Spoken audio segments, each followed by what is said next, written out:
வணக்கம். ஜெயா பிளஸ் செய்திகளுக்காக மோகன்ராஜ். விரிவான செய்திகளை பார்ப்பதற்கு முன் தலைப்புச் செய்திகளை பார்க்கலாம்.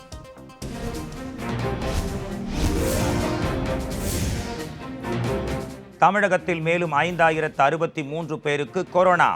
இதுவரை பாதிக்கப்பட்டோர் எண்ணிக்கை 2,68,000 தாண்டியது.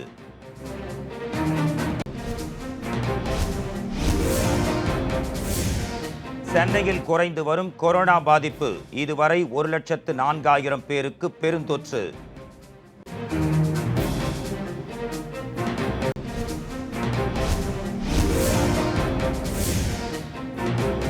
தமிழகத்தில் இன்று கொரோனாவுக்கு 108 பேர் உயிரிழப்பு. பலி எண்ணிக்கை 4,349 அதிகரிப்பு.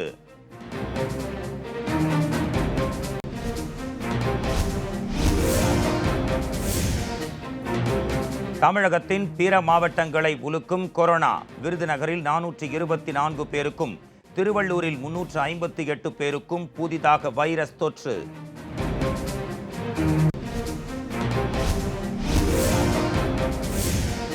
மருத்துவ படிப்பில் பிற்படுத்தப்பட்ட வகுப்பினருக்கு 50% இடஒதுக்கீடு வழங்க வேண்டும்.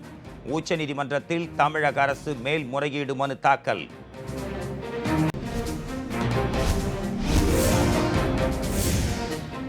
யுபிஎஸ்சி தேர்வில் இந்திய அளவில் 7வது இடம் பிடித்து தமிழக பொறியாளர் சாதனை. வெளியுறவுத்துறையில் பணிபுரிய ஆர்வம் என பேட்டி.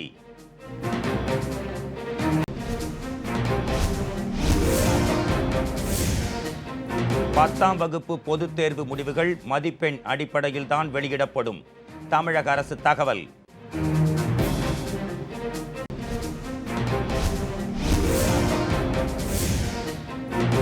நீதிமன்ற தீர்ப்பை மீறி 100% கட்டணம் வசூலிக்கும் தனியார் பள்ளிகள். அதிக கட்டணம் வசூலிக்கும் பள்ளிகள் குறித்த தகவல்களை தெரிவிக்க மெட்ரிகுலேஷன் பள்ளிகள் இயக்குனர் உத்தரவு.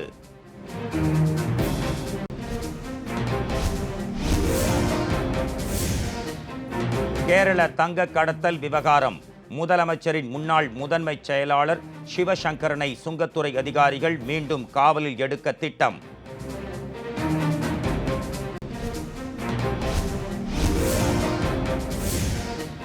நீலகிரி, கோவை மாவட்டங்களில் கனமழை பெய்யும். சென்னை வானிலை ஆய்வு மையம் எச்சரிக்கை. இனி விரிவான செய்திகளை பார்க்கலாம். தமிழகத்தில் இன்று 5063 பேருக்கு கொரோனா வைரஸ் தொற்று உறுதி செய்யப்பட்டதை தொடர்ந்து பாதிக்கப்பட்டோர் எண்ணிக்கை 2,68,000 தாண்டியது. தமிழகத்தில் கொரோனா தொற்றால் பாதிக்கப்படுவோரின் எண்ணிக்கை நாளுக்கு நாள் அதிகரித்துக் கொண்டே வருகிறது. இந்நிலையில் மாநிலத்தில் இன்று ஒரே நாளில் 5063 பேருக்கு தொற்று உறுதி செய்யப்பட்டுள்ளது. இதன் மூலம் பாதிக்கப்பட்டவர்களின் மொத்த எண்ணிக்கை 2,63,285 உயர்ந்துள்ளது. சென்னையில் மட்டும் இன்று 1023 பேருக்கு கொரோனா தொற்று உறுதி செய்யப்பட்டதை தொடர்ந்து 1,04,027 அதிகரித்துள்ளது. இன்று 6,501 பேர் சிகிச்சை முடிந்து வீடு திரும்பியுள்ளனர். இதைத் தொடர்ந்து குணமடைந்தவர்கள் எண்ணிக்கை 2,08,784 உயர்ந்துள்ளது. இன்று மட்டும் ஒரே நாளில் 108 பேர் பலியாகியுள்ளனர். இதைத் தொடர்ந்து பலி எண்ணிக்கை 4,349 அதிகரித்துள்ளது. விருதுநகர் மாவட்டத்தில் 424 பேருக்கும், திருவள்ளூரில் 358 பேருக்கும், தேனியில் 292 பேருக்கும், செங்கல்பட்டு மாவட்டத்தில் 245 பேருக்கும் என இன்று கொரோனா தொற்று பதிவாகியுள்ளது.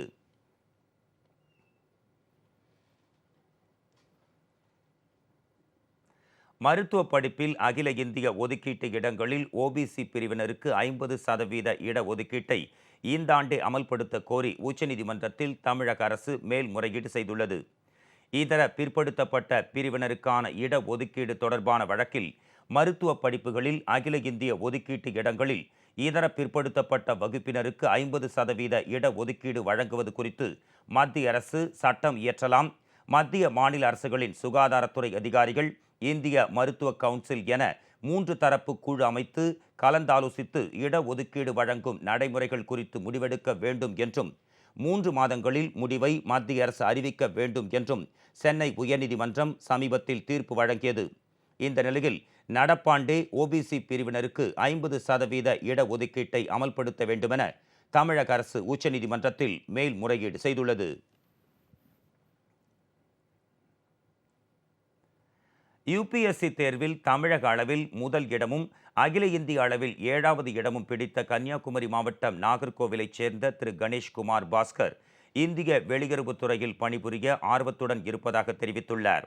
தேர்வு முடிவு வெளியான பின் செய்தியாளர்களிடம் பேசிய அவர் இவ்வாறு கூறினார். ரொம்ப ஹாப்பி. நினச்ச மாதிரி ஃபாரின் சர்வீஸ் கிடச்சிரும்னு நினைக்கிறேன். நான் எதிர்பார்த்தது 100க்குள்ளே வந்துடும், ஃபாரின் சர்வீஸ் கிடச்சிரும்னு நினச்சேன். சிங்கிள் டிஜிட் ரேங்க்லாம் வரணும்னு எதிர்பார்க்கல. ரொம்ப ஹாப்பி. இவ்வளோ நாள் ஹார்ட் ஒர்க் பண்ணதுக்கு ரிசல்ட் கிடச்சிடும். ஓகே, நான் என்ன சொல்லுவேன்னா, ப்ரைவேட் செக்டரில் இப்போ நிறைய ஆப்பர்ச்சுனிட்டி இருக்குது. இருந்தாலும் இன்றைக்கும் சிவில் சர்வீஸ் ஒரு ஆம்பிஷியஸ் ஒரு யங்ஸ்டருக்கு ஒரு நல்ல ஆப்ஷன். இதில் இன்ட்ரெஸ்ட் இருந்தால் டெஃபினெட்லி இதில் ஃபுல் ஃப்ளெஜ்டாக நீங்கள் செலக்ட் ஆகலாம். இதுக்கு பெருசாக இன்டெலிஜென்ஸ் தேவையில்லை. ஆனால் எக்ஸாம் ப்ராசஸை நல்லா புரிஞ்சுக்கணும். இது தவிர தேவையான ஹார்ட் ஒர்க் பண்ணால் மோஸ்ட் ப்ராபப்லி கிளியர் பண்ணிடலாம்.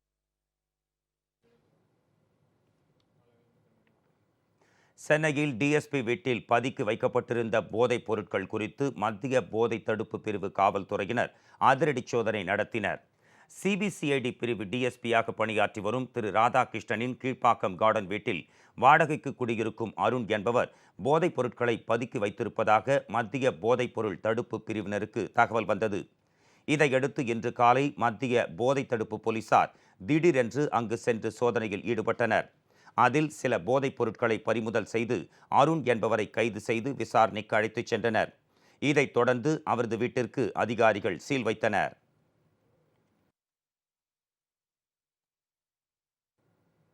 செம்பரம்பாக்கம் ஏரி நீரின்றி வறண்ட நேரத்தில் வளர்ந்து கிடந்த கோரை புற்களை அகற்றாததால் தற்போது தண்ணீரின் நிறம் மாறி காணப்படுகிறது. இந்த புற்கள் அகற்றப்படாமல் இருந்த நேரத்தில் ஏரியில் தண்ணீர் அதிகரித்துள்ளதால் கோரை புற்கள் அழுகி தற்போது நீரின் நிறம் பழுப்பாக மாறியுள்ளது. ஏரியில் குறிப்பிட்ட கொள்ளளவு நீர் நிரம்பியவுடன் உபரி நீரை திறந்துவிட்டால் ஏரியின் பழைய நிறம் திரும்பிவிடும் என பொதுப்பணித்துறை அதிகாரிகள் தெரிவித்துள்ளனர். ஏற்கனவே வெயில் காலத்தில் நாங்கள் என்ன பண்ணோன்னா, செடிங்கள்லாம் எடுத்துகிட்டு தூர்வாரி கரையை பலப்படுத்தணும்னு கோரிக்கை வச்சோம். கவர்மெண்ட் அதை எதுவும் எடுத்துக்காம விட்டுருச்சு. இப்போது தண்ணி ரொம்ப இருந்தாலும் ஒரு சில இடத்துல தவிர மற்ற இடத்துங்களெல்லாம் ஆழம் கம்மியாக இருக்கிறதுனால சீக்கிரம் காஞ்சிரும் அப்படின்ற மாதிரி இருக்குது. இந்த செடிங்கள்லாம் அகற்றணும், வெட்டணும் அப்படின்னு சொல்லியிருந்தோம். அதுவும் கவர்மெண்ட் எடுத்ததுனால தண்ணி ஒரு மாதிரி பழுப்பாக கெட்டு போன மாதிரி இருக்குதுங்க. கொரோனா ஊரடங்குக்கு மத்தியிலும் ரயில்வே பணிகளில் தமிழர்களுக்கு வாய்ப்பு மறுக்கப்பட்டு வட மாநிலத்தவர்களை நியமனம் செய்வதற்கு எதிர்ப்பு தெரிவித்து ரயில்வே அப்ரண்டிஸ் பணியில் உள்ளவர்கள் திருச்சி பொன்மனையில் போராட்டத்தில் ஈடுபட்டனர். இங்கே கிட்டத்தட்ட ஒரு 25,000 50,000 பேர் வேலை முடிச்சுட்டு அப்ரண்டிஸ் முடிச்சவங்க சும்மா வேலை இல்லாமல் அன்னாடங்காட்சியாக போராடிட்டு இருக்காங்க. அப்படி போராடுறவங்களுக்கு வேலை கொடுக்காம வடநாட்டவர்களுக்கு முக்கியத்துவம் கொடுப்பதற்கு காரணம் என்ன? இதில் எங்கே உள்கூத்து நடக்குது? இதில் யார் பின்னாடி அவங்களுக்கு இவ்வளோ சப்போர்ட் பண்ணுறான்னு தெரியல. 2009 இது வரைக்கும் கிட்டத்தட்ட ஒரு 5 முறை 6 முறை ரயில்வே நிர்வாகத்தினர் நிறைய மனுக்கள் கொடுத்துருக்காங்க. அந்த ரயில்வே நிர்வாகம் இந்த மனுக்களுக்கு எந்த ஒரு ரெஸ்பான்ஸும் கொடுக்கவே இல்லை.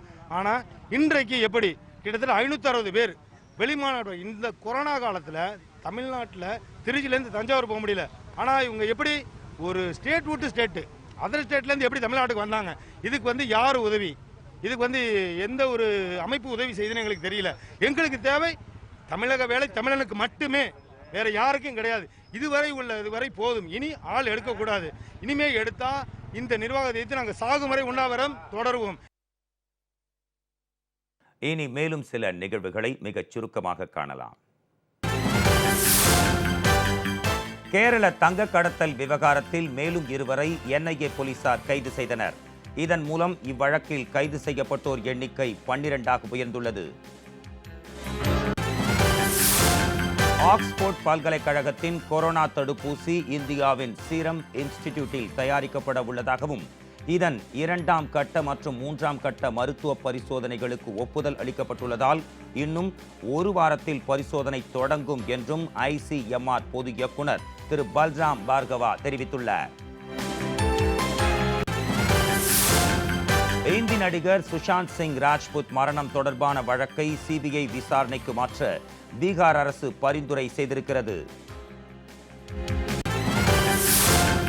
பீகார் சட்டமன்ற தேர்தலை முன்னிட்டு சுஷாந்த் சிங் மரணம் அரசியலாக்கப்படுவதாகவும் தேர்தலுக்கு பின் இந்த விவகாரத்தை அனைவரும் மறந்து விடுவார்கள் என்றும் சிவ்சேனா கட்சியின் மூத்த தலைவர் திரு சஞ்சய் ராவத் விமர்சனம் செய்துள்ளார். கொரோனா தொற்றால் பாதிக்கப்பட்டுள்ள கர்நாடக முதலமைச்சர் திரு எடியூரப்பாவின் உடல்நிலை சீராக உள்ளதாகவும் எதிர்க்கட்சித் தலைவர் திரு சித்தராமையாவுக்கு காய்ச்சல் அதிகமாக உள்ளதாகவும் அம்மாநில சுகாதாரத்துறை அமைச்சர் திரு ஸ்ரீராமுலு தெரிவித்துள்ளார். காஷ்மீருக்கு வழங்கப்பட்டு வந்த சிறப்பு அந்தஸ்து ரத்து செய்யப்பட்டு நாளையுடன் ஓராண்டு நிறைவடைவதை முன்னிட்டு இன்றும் நாளையும் காஷ்மீர் முழுவதும் 144 தடை உத்தரவு அமல்படுத்தப்பட்டுள்ளது. மகாராஷ்டிராவில் அடைமழை பெய்வதால் மும்பை, தானே, வடக்கு கொங்கன் போன்ற பகுதிகளுக்கு ரெட் அலர்ட் விடுக்கப்பட்டுள்ளது. வழக்கறிஞர் பிரசாந்த் பூஷனுக்கு எதிராக கடந்த 2009ஆம் ஆண்டு உச்சநீதிமன்றம் தொடர்ந்த நீதிமன்ற அவமதிப்பு வழக்கின் விவாதம் நிறைவடைந்துள்ளது. இ-பாஸ் வாங்கி தருவதாக கூறி முறைகேடுகளில் ஈடுபடுவோர் மீது கடும் நடவடிக்கை எடுக்கப்படும் என சென்னை மாநகராட்சி ஆணையர் திரு பிரகாஷ் தெரிவித்துள்ளார். 10ஆம் வகுப்பு பொதுத் தேர்வு முடிவுகள் மதிப்பெண் அடிப்படையில்தான் வெளியிடப்படும் என தமிழக அரசு அறிவித்துள்ளது. NLCயில் கடந்த ஜூலை மாதம் 1ஆம் தேதி பாய்லர் வெடித்து ஏற்பட்ட விபத்தில் உயிரிழந்தோர் எண்ணிக்கை 15ஆக உயர்ந்துள்ளது. ஊரடங்கு காரணமாக மாணவர்களுக்கு சத்துணவுடன் வழங்கப்படாமல் இருக்கும் முட்டைகளை பெற்றோர் மூலமாக வழங்க வேண்டுமென தமிழக அரசுக்கு சென்னை உயர்நீதிமன்றம் உத்தரவு பிறப்பித்துள்ளது. தனியார் மருத்துவமனையில் தமிழக அரசின் ஆணையின்படி கொரோனா நோயாளிகளுக்கு அரசு நிர்ணயித்த கட்டணமே வசூலிக்கப்பட வேண்டும் என்று கோரிய வழக்கில் தமிழக அரசு உரிய ஆவணங்களுடன் பதில் மனு தாக்கல் செய்ய உயர்நீதிமன்ற மதுரை கிளை உத்தரவிட்டுள்ளது. சென்னை கோயம்பேடு சந்தையை திறக்க வலியுறுத்தி வரும் 10ஆம் தேதி தமிழகம் முழுவதும் காய்கறி, பூ மார்க்கெட் மூடப்படும் என வணிகர் சங்கங்களின் பேரமைப்பு தலைவர் திரு விக்ரமராஜா தெரிவித்துள்ளார். கொரோனா ஊரடங்கு காரணமாக தமிழகத்தில் வேலையின்மை விகிதம் தேசிய சராசரி விகிதத்தை விட அதிகரித்துள்ளது.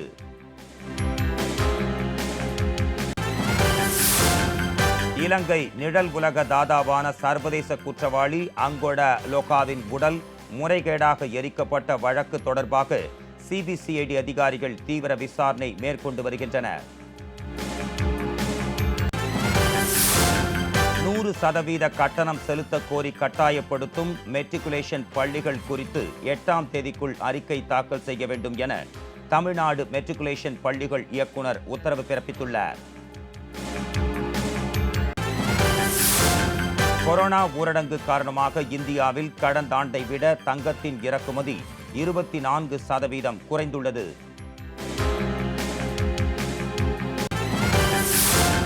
கொரோனா வைரசுக்கு சரியான மருந்து கிடைக்காமலும் போகலாம் என உலக சுகாதார அமைப்பின் இயக்குனர் டெட்ரோஸ் அதனோம் அதிர்ச்சி தகவலை வெளியிட்டுள்ளார். கர்நாடக மாநிலத்தின் வடக்கு உட்புற மாவட்டங்கள், தெற்கு உட்புற மாவட்டங்கள் மற்றும் கடலோர பகுதிகளில் வரும் 8ஆம் தேதி வரை மழை நீடிக்கும் என இந்திய வானிலை ஆய்வு மையம் தெரிவித்துள்ளது.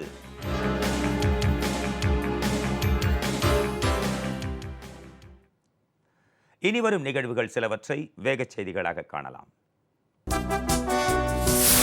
நாகை தெற்கு மாவட்டம் திருமருகல் தெற்கு ஒன்றிய கழகம் சார்பில் நடைபெற்ற நிகழ்ச்சியில் மாற்றுக் கட்சிகளில் இருந்து விலகிய ஏராளமானவர்கள் தங்களை கழகத்தில் இணைத்துக் கொண்டனர்.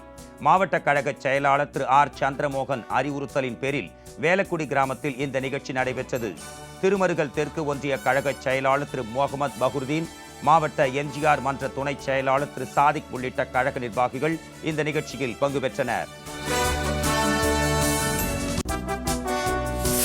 திருப்பூர் பல்லடம் சாலையில் வீசிய பலத்த காற்றால் தனியாருக்கு சொந்தமான செல்போன் டவர் விழுந்து இருசக்கர வாகனத்தில் சென்று கொண்டிருந்த செங்கிஸ்கான் என்ற வடமாநில தொழிலாளி சம்பவ இடத்திலேயே உயிரிழந்தார். தனியாருக்கு சொந்தமான செல்போன் டவர் பலத்த காற்றின் காரணமாக சாலையின் நடுவே விழுந்ததால் 1 மணி நேரத்திற்கும் மேலாக போக்குவரத்து பாதிக்கப்பட்டது. தொடர்ந்து செல்போன் டவரை கிரேன் மூலம் அகற்ற நடவடிக்கை மேற்கொண்ட போலீசார் இதுகுறித்து வழக்கு பதிவு செய்து விசாரித்து வருகின்றனர். ராமநாதபுரத்தை அடுத்த பூத்தோண்டி பகுதி விவசாயி சோமு இறந்ததை தொடர்ந்து உழவர் பாதுகாப்பு திட்டத்தின் கீழ் இறுதிச் சடங்கிற்கான உதவித்தொகை 20,000 ரூபாய் பெறுவதற்கு அவரது மனைவி ஆன்லைனில் விண்ணப்பித்தார். அதற்கான ரசீதை கொடுக்காமல் ராமநாதபுரம் சமூக பாதுகாப்பு திட்ட அலுவலக ஊழியர்கள் அவரை அலைக்கழித்தனர். மேலும் ரசீது தருவதற்கு 2,000 ரூபாய் லஞ்சம் கொடுக்க வேண்டுமென்று சம்பந்தப்பட்ட இளநிலை உதவியாளர் திரு ஈஸ்வரன் கேட்டதாகவும் கூறப்படுகிறது. இதைத் தொடர்ந்து அளிக்கப்பட்ட புகாரின் பேரில் லஞ்ச ஒழிப்புத்துறை இன்ஸ்பெக்டர்கள் திருமதி ராஜேஸ்வரி மற்றும் திரு பீட்டர் ஆகியோர் திரு ஈஸ்வரன் பெறும்போது அவரை கையும் களவுமாக கைது செய்தனர். திருவாரூர் மாவட்டம் மன்னார்குடியில் ஆன்லைன் லாட்டரி மூலம் மிகப்பெரிய அளவில் சூதாட்டம் நடைபெற்று வருகிறது. இதன் பின்புலத்தில் ஆளுங்கட்சி பிரமுகர்கள் ஆதரவு இருப்பதால் காவல்துறையினர் நடவடிக்கை எடுக்காமல் இருந்து வருகின்றனர். பல்வேறு ஆதாரங்களுடன் புகார் அளிக்கப்பட்டதை தொடர்ந்து ஆன்லைன் லாட்டரி விற்பனையில் ஈடுபட்ட 4 பேரை கைது செய்த காவல்துறையினர் அவர்கள் பயன்படுத்திய ஆட்டோவையும் கைப்பற்றினர். விருதுநகர் கிழக்கு மாவட்டம் விருதுநகர் கிழக்கு ஒன்றியம் மற்றும் மேற்கு ஒன்றிய கழகம் சார்பில் நடைபெற்ற ஆலோசனைக் கூட்டத்தில் மாற்றுக் கட்சிகளைச் சேர்ந்த ஏராளமானோர் அக்கட்சிகளிலிருந்து விலகி அம்மா மக்கள் முன்னேற்ற கழகத்தில் இணைந்தனர். விருதுநகர் கிழக்கு ஒன்றிய கழகம் சார்பில் அர்ச்சனாபுரத்திலும் விருதுநகர் மேற்கு ஒன்றிய கழகம் சார்பில் விருதுநகரிலும் நடைபெற்ற இந்த நிகழ்ச்சிகளுக்கு கிழக்கு மாவட்ட கழக செயலாளர் திரு கே சிவசாமி தலைமை தாங்கினார்.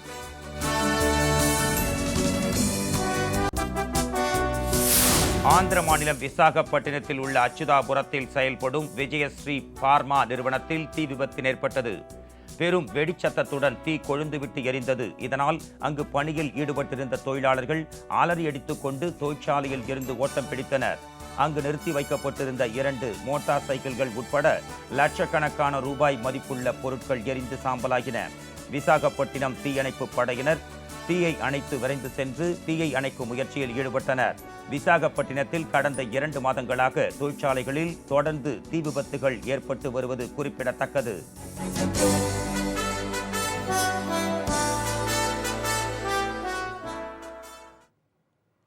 சீன நிறுவனத்தின் டிக்டாக் செயலியை மைக்ரோசாஃப்ட் விலைக்கு வாங்கும்போது அதற்காக கைமாறும் தொகையில் அமெரிக்க அரசுக்கும் பங்களிக்க வேண்டும் என அதிபர் டொனால்ட் ட்ரம்ப் கேட்டுக்கொண்டுள்ளார்.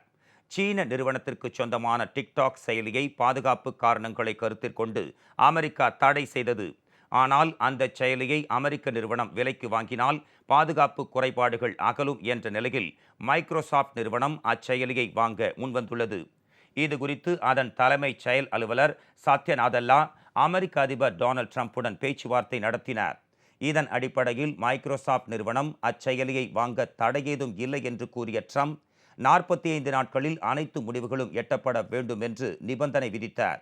இந்நிலையில் டிக்டாக் செயலியை மைக்ரோசாஃப்ட் நிறுவனம் விலைக்கு வாங்கினால் அப்போது கைமாறும் தொகையில் ஒரு கணிசமான தொகையை அமெரிக்க அரசுக்கு பங்காக அளிக்க வேண்டும் என்றும் அவர் வேண்டுகோள் விடுத்துள்ளார்.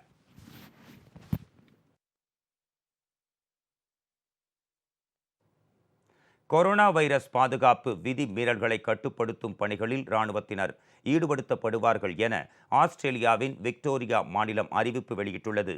ஆஸ்திரேலியாவின் விக்டோரியா மாநிலத்தில் கொரோனா வைரஸ் பரவும் வேகம் மீண்டும் அதிகரித்துள்ளது.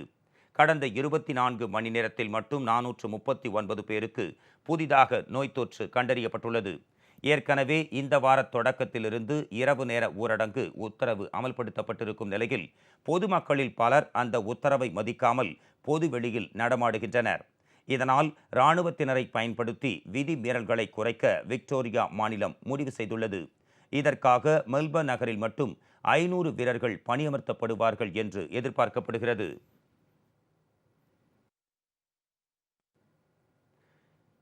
இசாயாஸ் புயல் காரணமாக அமெரிக்காவின் வடக்கு மற்றும் தெற்கு கரோலினா மாநிலங்களில் பலத்த மழை பெய்தது. ஹன்னா புயலுக்கு பின் உருவாகியுள்ள இசாயாஸ் புயல் காரணமாக பஹாமாஸ் நாட்டின் அபோகோ தீவில் பலத்த மழை பெய்தது.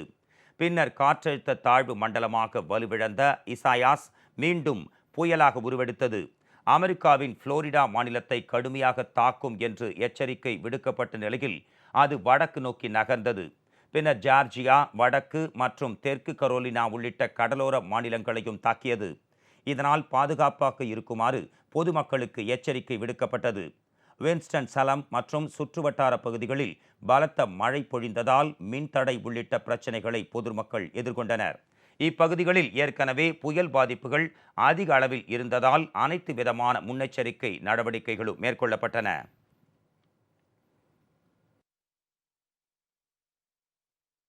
ஹாங்காங் நகரில் கரோனா வைரஸ் பரவலை தடுப்பதற்காக விதிக்கப்பட்ட கட்டுப்பாடுகள் இம்மாதம் 11ஆம் தேதி வரை தொடரும் என அறிவிக்கப்பட்டுள்ளது. சீனாவின் ஹாங்காங் நகரில் மீண்டும் கொரோனா வைரஸ் பரவலின் வேகம் அதிகரித்ததால் கடந்த 29ஆம் தேதி முதல் 7 நாட்களுக்கு பல்வேறு கட்டுப்பாடுகள் விதிக்கப்பட்டன. பொது இடங்களில் கண்டிப்பாக முகக்கவசம் அணிய வேண்டும், 2 பேருக்கும் மேல் கூடக்கூடாது என்பன உள்ளிட்ட பல்வேறு விதிகள் அவற்றில் இடம்பெற்றுள்ளன. இதற்கிடையே இந்த உத்தரவை இம்மாதம் 11ஆம் தேதி வரை நீட்டித்து ஹாங்காங் அரசு உத்தரவிட்டுள்ளது. அனைத்து விதமான கல்வி நிலையங்களும் இணைய வழியில் கற்பித்தலை பின்பற்ற வேண்டும் என்றும் உத்தரவிடப்பட்டிருக்கிறது. அதேபோல் விழாக்கள் உள்ளிட்ட பல நிகழ்ச்சிகளை நடத்த வேண்டாம் என்றும் பொதுமக்களுக்கு வேண்டுகோள் விடுக்கப்பட்டுள்ளது.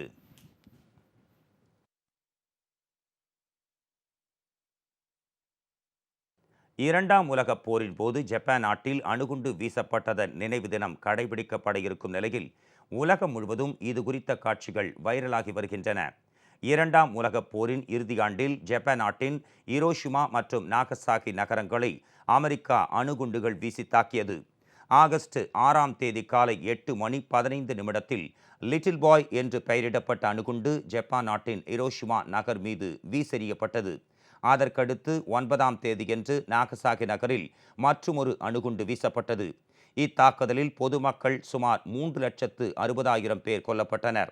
இந்த அணுகுண்டுகள் வீசப்பட்ட தினங்களில் ஒவ்வொரு ஆண்டும் ஜப்பான் அரசு நினைவு தின நிகழ்ச்சிகளை நடத்தி வருகிறது. தாக்குதலில் உயிரிழந்தோருக்கு அஞ்சலி செலுத்துவது மட்டுமின்றி உலகம் முழுவதும் அணுகுண்டுகளை ஒழிப்பதற்கான வேண்டுகோளையும் ஜப்பான் முன்வைத்து வருகிறது. ஆனால் கொரோனா வைரஸ் காரணமாக இந்த ஆண்டின் நினைவு தின நிகழ்ச்சிகள் பெரிய அளவில் இடம்பெறாது என ஜப்பான் அறிவித்துள்ளது.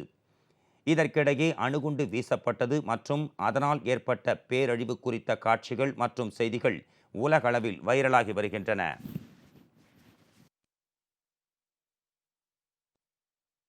வடகொரியா ஏதாவது ஒரு வகையிலான அணுகுண்டுகளை தயாரித்து வைத்திருக்கும் என்பதில் சந்தேகம் இல்லை என ஐக்கிய நாடுகள் அமைப்பு கருத்து தெரிவித்துள்ளது.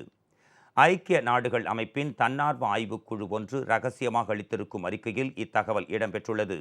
மேலும் கடந்த முறை வடகொரியாவில் நடைபெற்ற அணு ஆயுத சோதனைகளின் விளைவாக ஒரு சிறிய அளவிலான அணு ஆயுதத்தையாவது வடகொரியா கண்டுபிடித்து அதை தமது ஏவுகணைகள் மூலமாக பயன்படுத்தும் அளவிற்கு தயாராகி இருக்கும் என்று நம்பப்படுவதாக இந்த அறிக்கை மூலம் தெரிய வந்துள்ளது. இது போன்ற மேலும் சில திட்டங்களை வடகொரியா நிறைவேற்ற முடிவெடுத்திருப்பதாக அடையாளப்படுத்த முடியாத ஆதாரங்களின் அடிப்படையில் மேலும் சில தகவல்கள் இந்த அறிக்கை மூலம் வெளியாகியுள்ளன.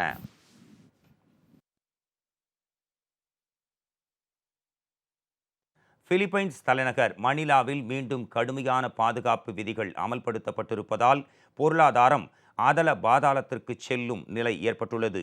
மணிலாவில் தொடர்ந்து கொரோனா வைரஸால் தினமும் புதிய நபர்கள் பாதிக்கப்படுவது அதிகரித்து வருகிறது. இதனால் பாதுகாப்பு விதிகளை கடுமையாக அமல்படுத்த அந்நாட்டு அரசுக்கு மருத்துவத்துறையினர் வேண்டுகோள் விடுத்தனர். அதன் அடிப்படையில் மீண்டும் ஊரடங்கு உத்தரவு உள்ளிட்ட நடவடிக்கைகள் அமலுக்கு வந்தன. மணிலா மற்றும் அருகில் உள்ள மாகாணங்களில் வரும் 18ஆம் தேதி வரை புதிய விதிகள் அமல்படுத்தப்படும் என அந்நாட்டு அரசு அறிவித்துள்ளது. அண்மையில் முடி திருத்தகங்கள் மற்றும் அழகு நிலையங்கள் செயல்பட அனுமதிக்கப்பட்ட நிலையில் அந்த அனுமதியும் தற்போது திரும்ப பெறப்பட்டுள்ளது. சாலைகளின் குறுக்கே ஏராளமான தடுப்புகளை அமைத்து போக்குவரத்தை போலீசார் தடுத்து வருகின்றனர். இதனால் மீண்டும் அனைத்து தொழில்களும் முடங்கும் நிலை ஏற்பட்டுள்ளது.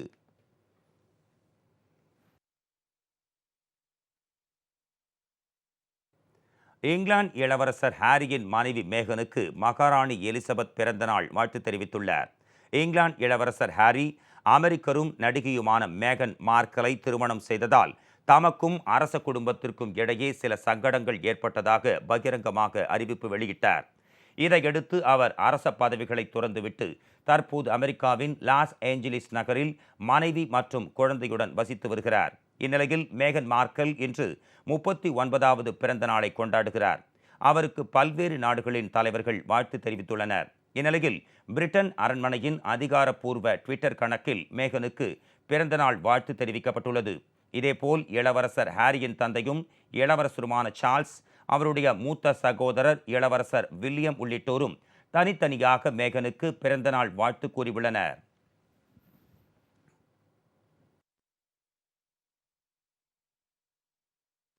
தமிழகத்தில் தென்மேற்கு பருவக்காற்றின் தாக்கத்தால் நீலகிரி, கோவை மாவட்டங்களில் கனமழைக்கு வாய்ப்பிருப்பதாக சென்னை வானிலை ஆய்வு மையம் அறிவித்துள்ளது.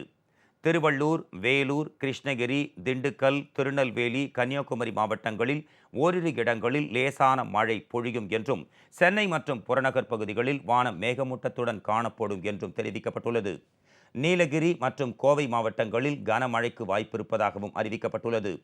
மேற்கு வங்கத்தை ஒட்டியிருக்கும் வடக்கு வங்க கடற்பகுதிகளில் குறைந்த காற்றழுத்த தாழ்வு பகுதி உருவாகியுள்ளதையொட்டி மணிக்கு 45 முதல் 55 கிலோமீட்டர் வேகத்தில் காற்று வீசக்கூடும் என்பதால் அடுத்த 48 மணி நேரத்திற்கு மீனவர்கள் கடலுக்கு செல்ல வேண்டாம் என்று எச்சரிக்கை விடுக்கப்பட்டுள்ளது.